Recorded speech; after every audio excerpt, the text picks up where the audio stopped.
15系列原拆机的后玻璃现在价格已经非常掉的很多啊。你像我现在手里的这一片后玻璃，15的粉色，包括15的任何颜色，只需要200多就能拿下。那你说，而且它还是带无线充排线的啊，就直接装机就行了，配上一张防水胶，搞定。这还要啥自行车？还有必要买仿的吗？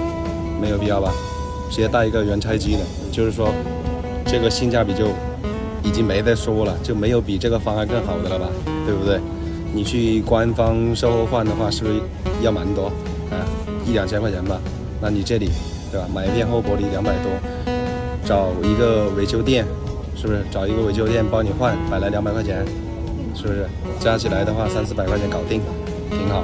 有需要的可以联系客服，有货啊，原拆机亮货来的，纯原拆机。